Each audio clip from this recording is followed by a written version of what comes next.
For centuries, control over who would be the dominant power of the Mediterranean was waged between the Ottoman Empire and the nations of Europe.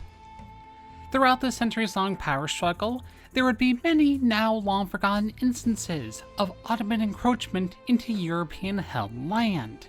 Sometimes they would even have the help of a continental power. In this episode, we'll be looking at the island of Corsica, and the long-forgotten Ottoman French invasion of the island. The island of Corsica has been of great importance to the Spanish, who used it as their center hub of communications between their European provinces, as well as acting as a way station for smaller ships that were traveling between Spain and Italy. In 1551, the French under Henry II would launch a series of campaigns against the Habsburgs in the Holy Roman Empire and Spain, attempting to become the dominant power within Italy. To help accomplish this, he would conclude an alliance with Suleiman the Magnificent of the Ottoman Empire, just as his father had done previously.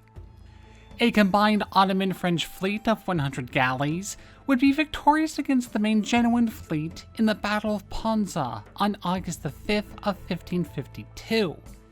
This would grant the fleets much-needed breathing room to raid Italy as time went on, and they would use that time wisely, attacking many cities within the Calabria region of southern Italy, even capturing the city of Reggio for a short period of time. After wintering in the island of Chios, the combined fleet would head west and aid in transporting French troops from Parma towards their next target, the island of Corsica. Corsica had been ruled by the Republic of Genoa since 1284. Due to financial stress, Genoa would grant the Bank of St. George the island as collateral in 1453, and the people of Corsica held a public assembly, where an overwhelming number of them would accept the bank's dominance over the island chain. At first, the bank was rather popular, but as time went on, exclusion zones of native folks and the gradual increased taxation would create a substantial amount of Corsicans that would either be exiled or leave the island voluntarily.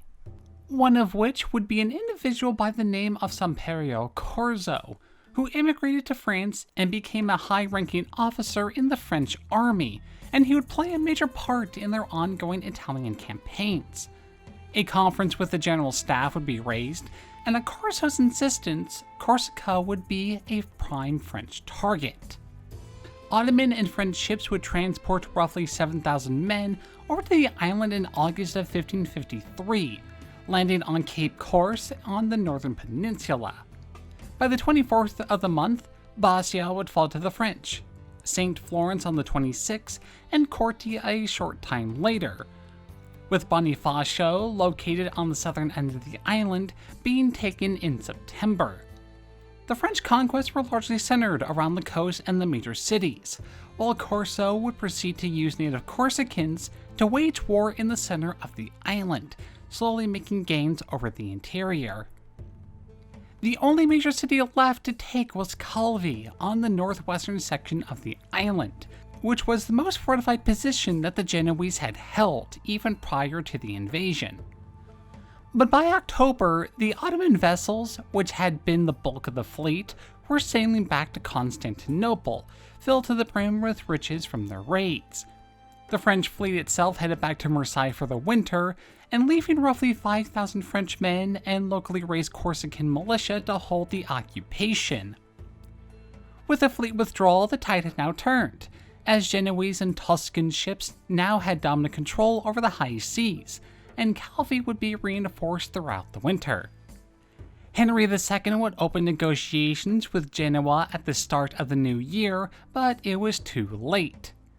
15,000 men made up of regulars, German mercenaries, and militia under Admiral Andre Doria was en route from Genoa, and their forces would land near St. Florent, putting the city under siege in April of 1554. Word was sent to the Ottomans asking for the return of the galley fleet, but they would be delayed en route, and only managed to attack Naples before needing to return back to Constantinople. The only assistance that the French would receive was from the Bay of Algiers, but his Gallic fleet was too small to contest the Genoese and Tuscan ships, so they were delegated to pirate activity and coastal raids.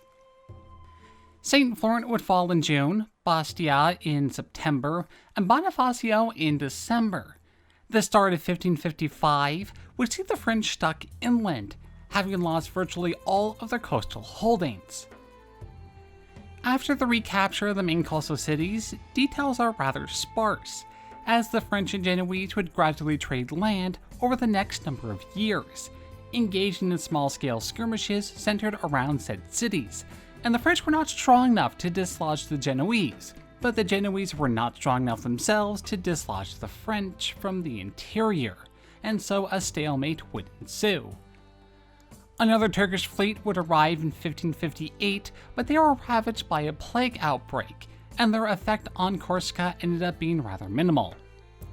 In the 1559 Treaty of Chateau Cambrai, they would return all land of Corsica to Genoese control, but it wouldn't be too long before the French would once again come knocking on the island's door.